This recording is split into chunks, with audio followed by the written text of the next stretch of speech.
Mapagpalang araw po sa inyong lahat, lalo na sa mga suking tagapakinig ng channel na ito.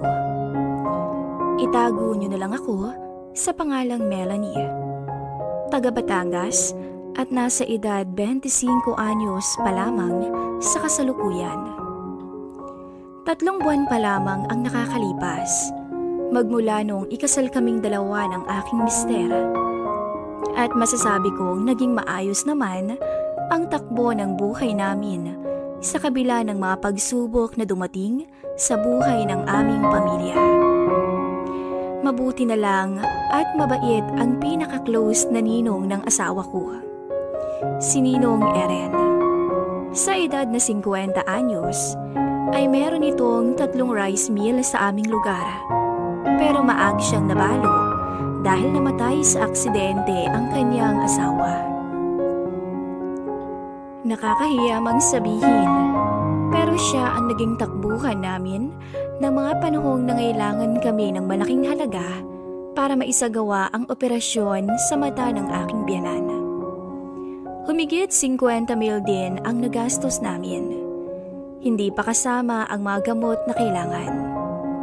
Iyon rin ang dahilan kung bakit doble effort ang asawa ko nitong nakaraang buwan hanggang sa tuluyang nabayaran namin ang lahat ng utang namin sa pamamagitan ng Christmas bonus na natanggap nito. Bakit hindi na lang kayo dito magpasko? Total, konting bisita lang naman ang inaasahan kong pupunta dito sa Noche Buena. Sabi ni Ninong matapos nitong lagyan ng paid ang pangalan naming nasa listahan niya. Bahagya naman kaming napangiti sa isa't isa ng aking asawa dahil sa wakas ay makakahinga na rin kami mula sa aming pagkakautang. Matapos ay saglit akong napaisip sa alok ng matanda, pero mabilis naman siyang sinagot ng aking mister. Basta may alak at pulutan pagkatapos ng Noche Buena, go kami nung. Anya habang natatawa pa. Mabilis namang kinumpirma ng matanda na magkakaroon talaga ng konting party. Maliban sa catering, ay may hinanda rin itong kasiyahan at gift-giving na siguradong ikakatuwa raw ng lahat ng mga dadalo. Doon ito tuluyang nakuha ang interes ko. Kasama po ba kami sa listahan ng mabibigyan ng regalo? Biro ko. Agad siyang lumapit sa aming mag-asawa, tsaka may kinuhang kung ano sa pinakamalapit na cabinet. Imposible naman yatang makalimutan ko kayong dalawa. Hindi ko maiwasan ang huwag ma-excite sa paparating na Pasko. Alam ko kasing kapag sinabi niya, ay siguradong totohanin niya. Kung tutuusin, hindi rin pumalya ang sinabi nitong message noong kasal namin dahil talagang nalula kaming dalawa ng mister ko sa laman ng sobrang nakalakip sa regalo nitong refrigerator sa aming kasal. Nagamit lang naman naming pandagdag sa pinapagawa naming bahay ang perang nagmula sa kanya, kung kaya naman laking pasalamat namin sa kanya. Sayang lang at hindi pa natapos ang pinapagawa namin dahil biglang umeksena nga ang nangyari sa biyanan ko.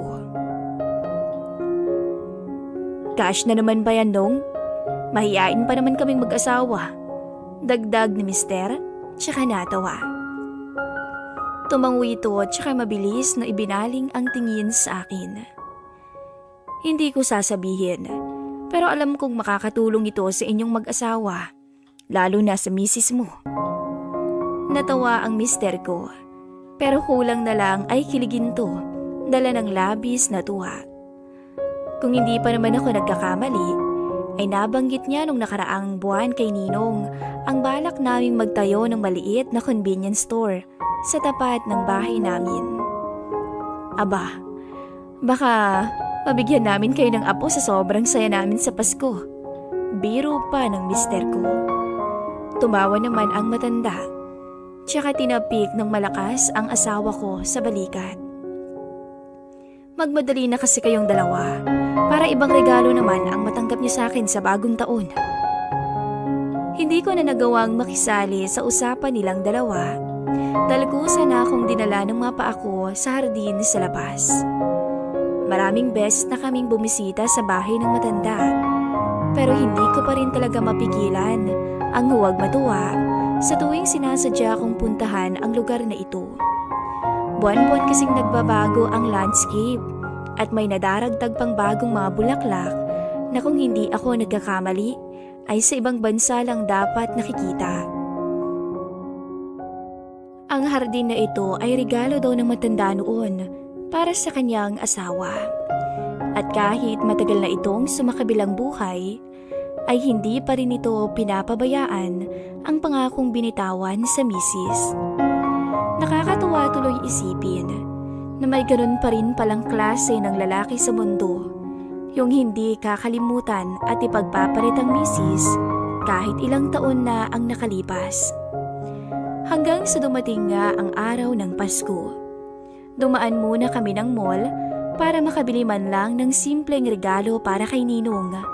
Kahit alam naming halos magiba na ang cabinet nito dahil sa koleksyon niya ng mga mamahaling alak at shot glass. 10:00 pa lamang ng gabi ay marami ng taong bumibisita sa bahay ng matanda. Totoong maraming kaibigan ito. At kahit may mga edad na ang karamihan sa kanila, ay solid pa rin ang samahan nilang lahat. Sa kabilang banda, hindi naman nagtatagal ang iba sa kanila. Saktong makikipagkwentuhan lang ng kaunti. Kukunin ang mga regalo para sa kanila, tsaka magpapaalam na magkakaroon lang daw ang mga ito ng konting salo-salo kasama ang kanilang mga pamilya. Ayos lang ba kayo? Tanong ng matanda nang mapansin itong tahimik lamang kaming nakapwesto sa isang tabi. Napansin kong natagalan bago sumagot ang mister ko, kung kaya naman nagtaka ako kung bakit. Saglit tuloy kaming napabaling ng matanda sa direksyong tinitingnan niya kanina. Lihim akong nainis sa aking napansin. Si Jessica pala ang dumating. Kung hindi ako nagkakamali, kaklase siya ng asawa ko noong high school. At ito rin ang naging first girlfriend niya bago kami nagkakilala nung nasa kolehiyo na ito. Ang ganda pa rin niya, no? Biro ko kay mister na may halong konting pang-aasar. Mabilis naman siyang napatingin sa akin na para bang nakuha nito kung anong ibig kong sabihin. Alam niya kasing hindi ako selosang tao, kung kaya naman mas gusto kong asarin siya sa tuwing napag-uusapan namin ang mga babaeng naging parte ng nakaraan niya. Akmang magsasalita na sana ito, pero hindi niya na ituloy nang mabilis siyang hinila sa braso ng matanda at dinala sa kinaroroonan ng mga barkada niya na abala na ngayon sa mga inuming nakahain sa kanilang harapan. Buong akala ko ay magmumukmuk na ako hanggang sumapit ang hating gabi, pero nagulat na lamang ako nang lumapit sa akin ang isang babaeng bisita ni Ninong, tsaka niyaya akong sumama sa kanila. Hindi na ako nakatanggi nang may inalok silang makulay na inumin sa akin. Alam ko naman kasing hindi ako mabilis tamaan ng alak, kung kaya't kampante ako sa sarili ko. Hanggang sa ilang lagok ng shot glass ay nakaramdam ako ng konting pagkahilo. Sa kagustuhan kong matakasan ang susunod na rotation, ay nagpaalam akong i-check ko muna ang aking mister kung lasing na ba ito o hindi pa. Hanggang sa mapailing na lamang ako nang makita ang nakadumog na ito sa mesa at humihilik pa. Tulog mantika pa naman ang mister ko kapag nakakainom, lalo na kung sobra-sobra. Kahit anong gising mo dito ay hindi ito magigising. Kaya malaki ang takot ko noon kapag umiinom ito mag-isa, lalo na kung malayo ito sa kinaroroonan ko. Nagdalawang isip tuloy ako kung babalik pa ba ako sa mga kasama ko. Halata ko kasing unti-unti na rin akong sinisilaban ng alak habang medyo pumipitik na rin ang aking sintido. Mel, mabilis akong napalingon nang marinig ang boses mula sa aking likuran. Mukhang sininong na lang pala ang natirang matibay sa mga kainuman niya. Pasensya na, naparaming inom namin ng mister mo. Anya tsaka mahina pang natawa. Doon pala ang napagtando kong may tama na rin ang alak ito. Dahil maliban sa pagbabago sa timbre ng pananalita nito, ay parang nagbablush na rin ang pisngi nito. Ayos lang ho, Pasko naman ngayon tsaka nakainom nga rin po ako dahil nagkatuwaan kami ng mga kaibigan ninyo. Baka gusto mo magkape muna, iha. Batid kong huli na ang alok niya sa akin, kung kaya naman napangiti na lamang ako habang tinitingnan ang hawak nitong tasa. Salamat nung pero hindi ko na naituloy ang sasabihin ko. Nang mapansin ko ang pagkahilo, dala ng alak. Doon na muna po ako sa garden para may masmasan din kahit konti. Ngumiti naman ito sa akin. Hanggang sa nabigla ako nang sinabayan nito ang mga hakbang ko. Samahan na kita, iha. Wala rin naman na akong magawa kung hindi magbantay na lang ng mga lasing. Marahang pagtango na lamang ang naisagot ko sa kanya. Kahit kung tutuusin, ay sabay na rin naman kaming naglalakad noon. Hindi ko naman ito pwedeng tanggihan, lalo na't nasa loob kami ng sarili niyang pamamahay. Doon ay nagpatuloy ang usapan namin ng matanda, kahit sabing medyo lutang pa rin kaming dalawa dahil sa nainom. Hindi ko na nga rin napansin na naging madaldal na pala ako sa harapan nito na madalas ko lamang ginagawa sa tuwing mga kaklose ko ang mga kausap ko. Alam mo, iha, hindi ko maramdaman na matanda ako habang kausap kita. Anito habang nakatingin sa akin. Mabilis na gumaan ang pakiramdam ko dahil sa sinabing yun ng matanda. Maliban kasi sa nag-e-enjoy ako sa takbo ng usapan, ay masaya rin akong napapasaya ko siya kahit papaano. Hindi naman halatang matanda ka nung Mas malakas pa nga kayo kaysa sa kalabaw. Matibay pa rin naman ang matuhod ninyo. Biro ko na lalo niya namang kinatuwa. Saglit nitong ininom ang kape, tsaka tumingin sa akin habang naiiling. Mayaman lang ako, iha. Anya tsaka parang nadismaya sa sinabi, pero malungkot ang buhay ko. Hindi ako nakasagot agad, dahil ayokong mas lalo itong malungkot kapag mas lumalim ang usapan. Alam ko kasing maaaring mapunta sa mga anak nito ang usapan, lalo na't narinig namin lahat ang mga Christmas greetings na ginawa ng mga ito para sa kanya. Pinanood kasi niya yon sa malaking smart TV at medyo naluluha pa nga ito kanina habang nakatingin sa mga apo niyang halatang may halo ng ibang lahi. Nasa ibang bansa na kasi silang lahat, habang ginusto naman nitong manatili sa Pilipinas, marahil dahil ayaw nitong iwan ang mga alaalang binuo nila ng kanyang misis.